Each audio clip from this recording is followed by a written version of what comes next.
Alright, so next up is the Thriller Bark shelf. There's 20 figures here and 5 of them are ores. So the ores on the left and the one on the right are the same exact figure, but the one on the right I bought on Yahoo Auctions. Someone had bought the original Ichiban Kuji ores, painted it like this, and then they sold it. So yeah, comparing this one to the original, the paint job on the original has always been kind of lacking. Like all the details there, I love the sculpt of the thing, but because of the flat paint job everywhere, none of the details really pop out, like all the lines on the bandages, the cracks on the skulls. So the repainted one really makes all those details pop out, even all the muscles around his neck too. And then we have the world scale ores. So this one's about the same height as the Ichiban Kuji one, but I have him on a box. And he has some shading around the neck and chest area. Also the bandages have a decent look to them. They're not just one flat white color, there's some gray in there. And the skulls around his waist have the cracks colored in.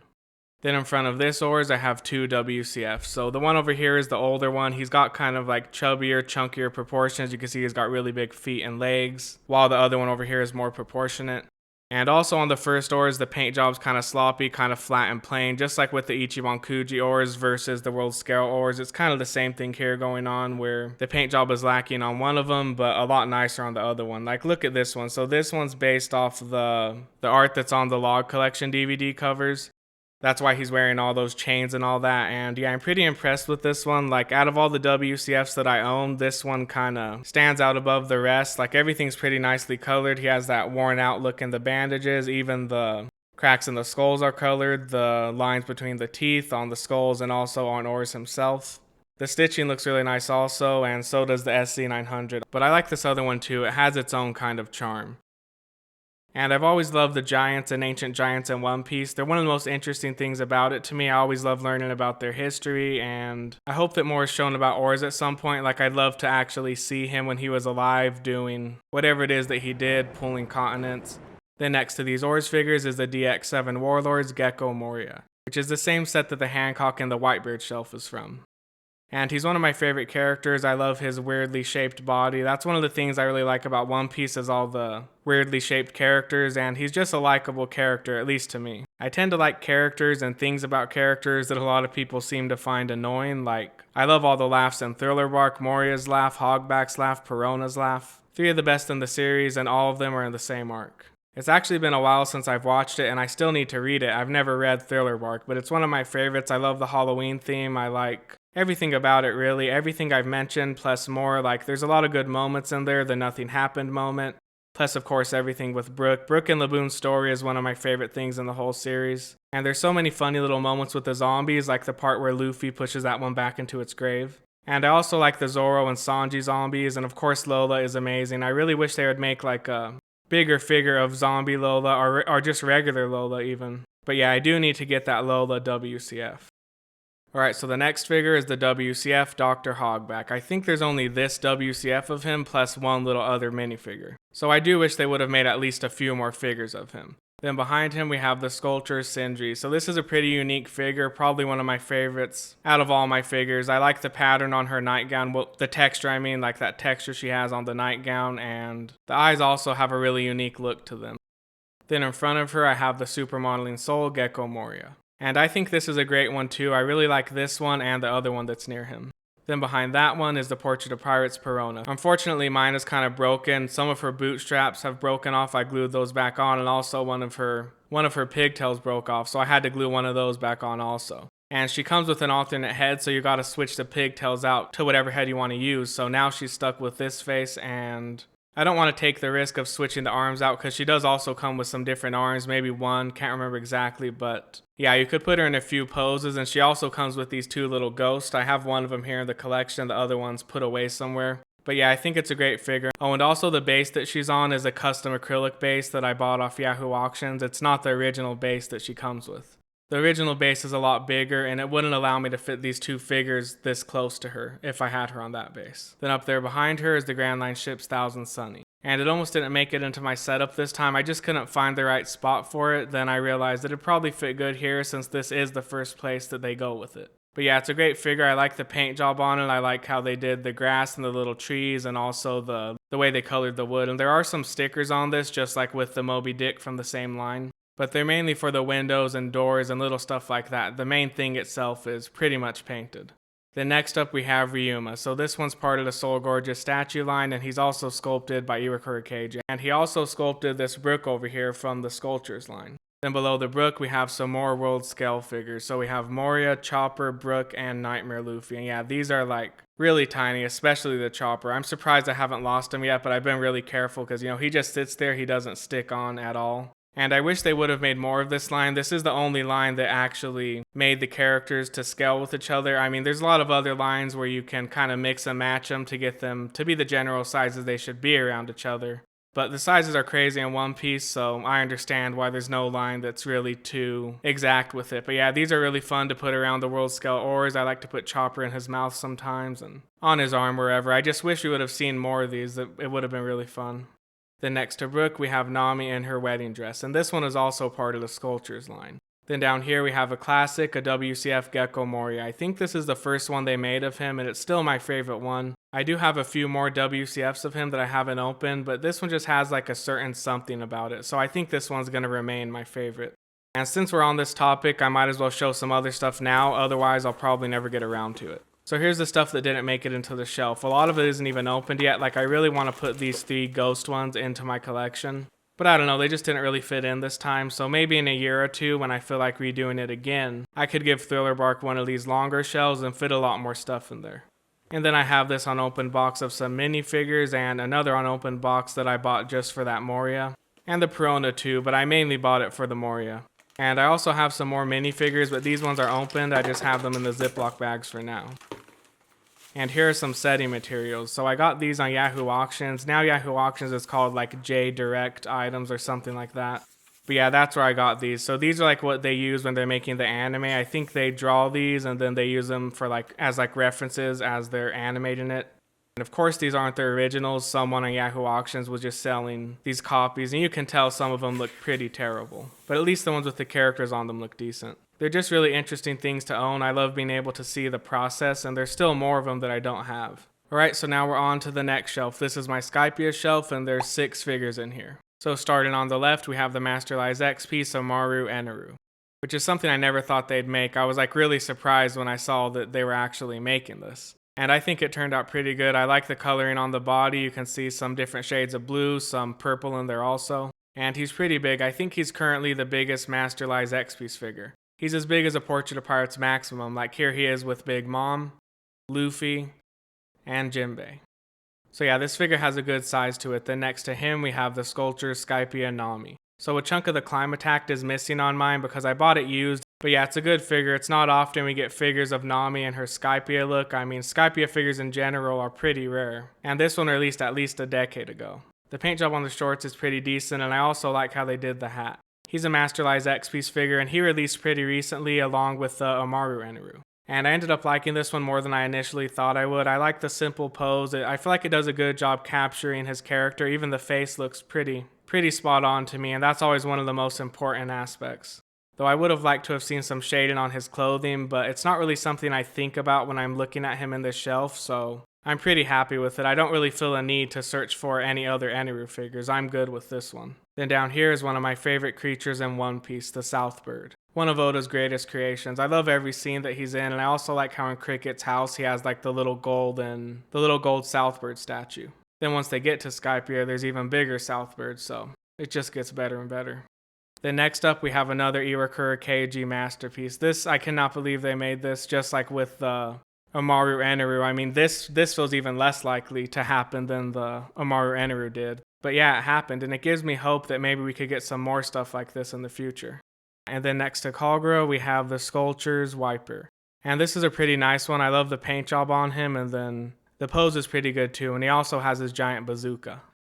And after talking about Thriller Bark and now looking at all these Skypiea figures, it's really reminding me how much I love some of these older arcs. Something I love about Jaya and Skypiea is the mystery, and that's like one of my favorite aspects of One Piece in general. I always love the chapters where they reveal more information about the Void Century or the Poneglyphs or really anything to do with the history of the One Piece world. So I really like the whole mystery of the Lost City of Gold and then the knock-up stream and all that. It's just such a fun little adventure. Then we get to see the flashback of how it happened. We get to see who Noland was, who Callgirl was, and how everything ended up the way it was. And then, yeah, I love Cricket too and those monkey guys. And I've watched it at least 3 times now, but it's been probably 5 or more years since the last time I've seen it. So at this point, I think it's time for me to finally just read it. I haven't read Skypiea. I haven't read Thriller Bark. I have read like from volume 1 to 18, and then I started reading the manga weekly around when Gear 5th was happening. So I've read everything from there onwards, and then some other little parts here and there, but never all the way through from start to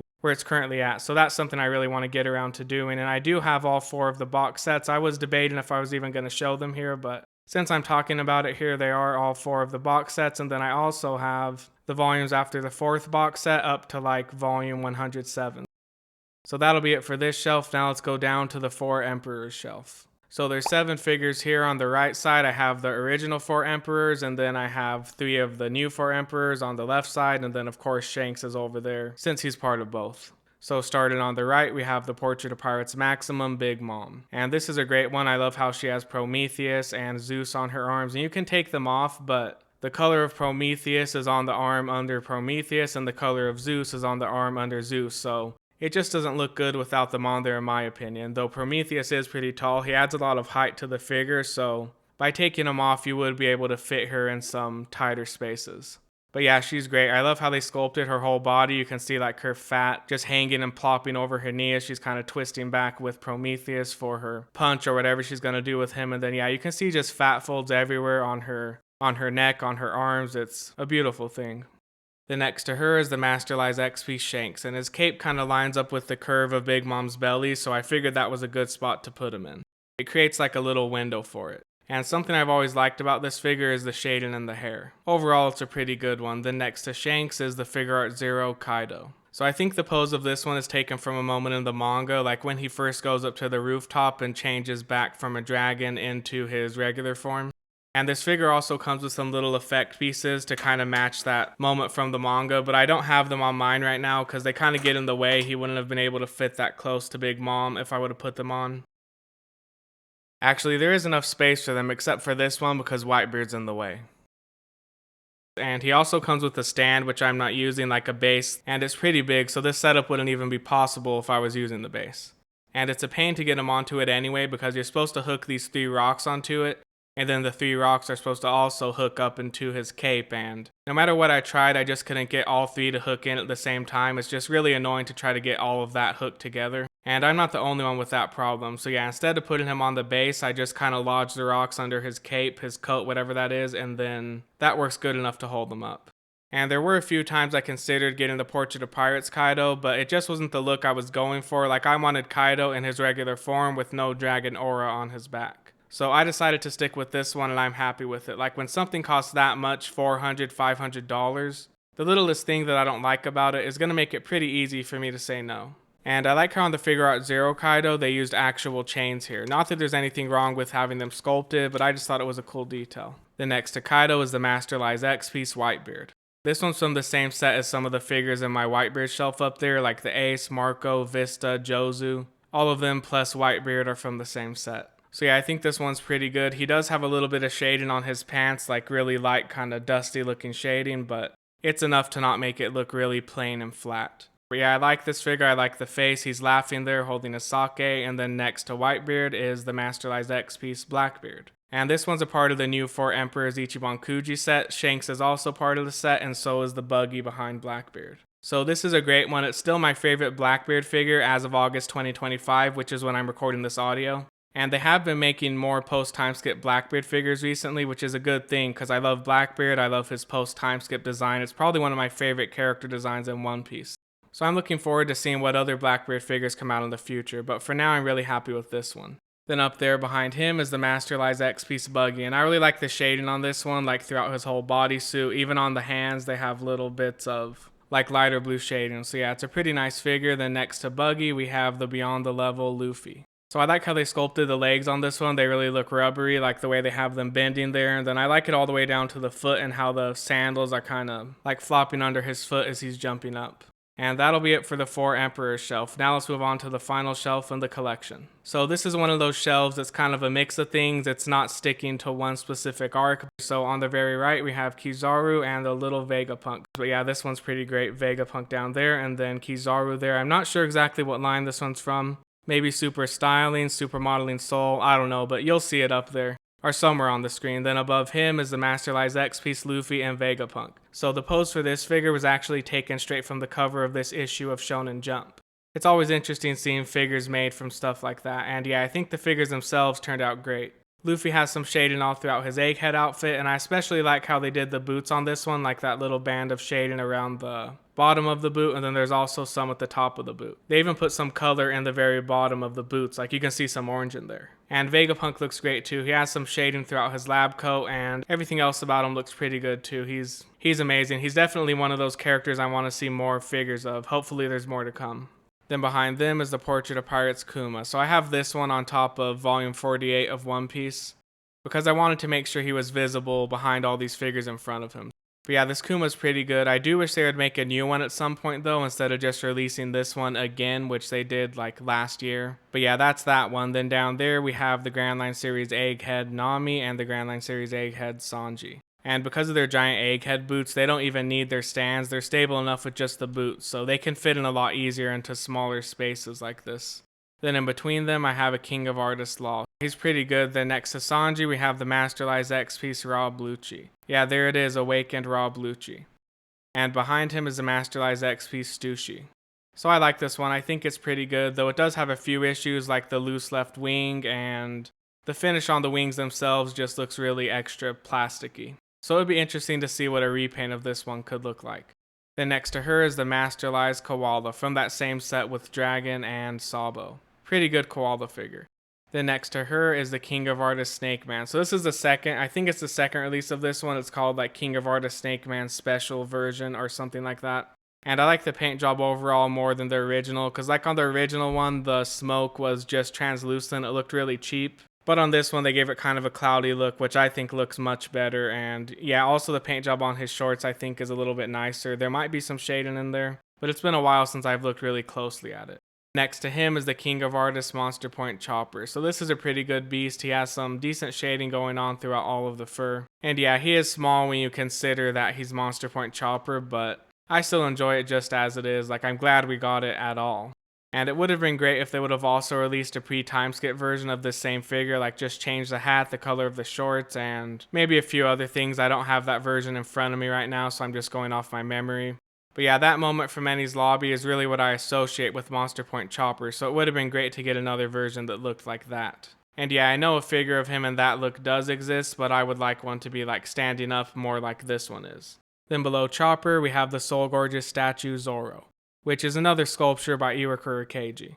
And I think the last one in this video, though I may have missed a few along the way, sometimes it's hard to tell for sure. But yeah, I think it's a great one, and I'm glad that they went with the Enies Lobby look. Then next to him, we have the King of Artists Katakuri, so I like how the foot stand on this one is made to look like mochi. And I'd have to say it's overall my favorite Katakuri figure. Though I also love the Battle Record Collection one, I like pairing that one up with the Figure Art Zero Snake Man. And next to Katakuri, we have CP0, Stussy, Kaku, and Lucci. All three from the Grand Line series. Then next to them is Fisher Tiger and Arlong. So these are two older figures. They're from the Grand Line Men series, you know, Grand Line Men, Grand Line Lady, Grand Line series, all the same thing pretty much. But yeah, I think these are really well done, especially when compared to the Grand Line series figures of today. Like, look at Fisher Tiger, you can see some nice coloring on his pants. He even has some shading like all throughout his coat, which is something we just don't see in the Grand Line series today. Though of course there are some exceptions, like the recently released Gaimon and Sarfunkel, but those weren't really traditional Grand Line series releases. You couldn't get them for a few dollars from a Crane game, you had to buy them at a set price. But yeah, the Fisher Tiger is great, and so is the Arlong. Alright, so in this shelf I have 19 figures, and in the whole shelving unit there's a total of 52 figures. Then if we add up the amounts from all three of the shelving units, that comes out to 194 figures. And I just added them up for the sake of adding them up. I'm not trying to hit a specific number or anything like that. But yeah, that's it, my collection in 2025.